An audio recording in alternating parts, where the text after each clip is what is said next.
নদীমাতৃক বাংলাদেশের জীবিকার নতুন দিগন্ত খুলে দিয়েছে ভাসমান খাঁচায় মাছ চাষ।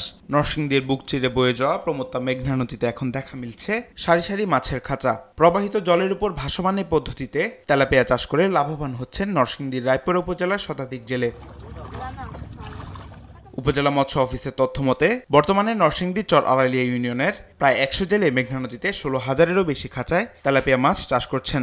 নদীর স্বাভাবিক প্রবাহে বড় হওয়ায় এ মাছের স্বাদ পুকুরে চাষ করা মাছের তুলনায় বেশি সুস্বাদু। ফলে বাজারে চাহিদা থাকায় ভালো দাম পাওয়ার কথা জানান জেলেরা। এক একটা খাঁচার মাধ্যমে মনে করেন আমরা ৫ থেকে ৬০০ কেজি মাছ আমরা একটা জালের থেকে পাই। পুকুরের থেকে অনেক ভালো আমাদের তেলাপিয়া নদীর, কারণ মেঘনা নদী তেলাপিয়া আমাদের তেলাপিয়া অনেক, যে একবার খায় দ্বিতীয়বার আবার আসে, কারণ পুকুরের থেকে অনেক খাওয়ায় স্বাদ। এই মাছ চাষের সম্ভাবনার পাশাপাশি রয়েছে বড় ধরনের ঝুঁকি। জেলেদের অভিযোগ, নরসিংদীর শিল্প কারখানার অপরিশোধিত বর্জ্য নদীতে ফেলায় বড় মাছ হঠাৎ করেই মারা যায়। এতে ক্ষতির মুখে তারা। লংড়া যাতে না আসে, লংড়ার জন্য আমাদের অনেক সমস্যা হয়। আর ইয়ারপরে খেয়াটাও আছে, খেয়ার জন্য আমাদের সমস্যা। বাঁশ মাছ সুইটা ফেনার লগাই এই জালের ভিতরে যায়, এই মাছটা সিরা বাস মাছটা বাড়ি জায়গা। রায়পুরা উপজেলা মৎস্য কর্মকর্তা জানান, প্রতি শতাংশ জায়গা মাত্র ৬০ টাকা লিজ নিয়ে জেলেরা খাঁচায় মাছ চাষ করছেন।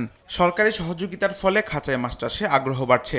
প্রত্যেক চাষিকে খাঁচায় মাছ চাষ করতে হলে তাকে লাইসেন্স নিতে হয়। এখানে খাঁচায় মাছ চাষ হলো পানিটা নদীর, সেক্ষেত্রে স্বাদ নদীতে উন্মুক্ত জলাশয়ে যে মাছ থাকে তার প্রায় এই একই রকম স্বাদ হবে খাঁচার মাছের ক্ষেত্রেও, এবং এই মাছের পুষ্টিগুণও ভালো থাকবে।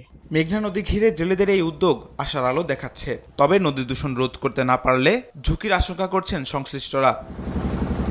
তামিম মাহবুব, নিউজ ডেস্ক, দেশ টিভি।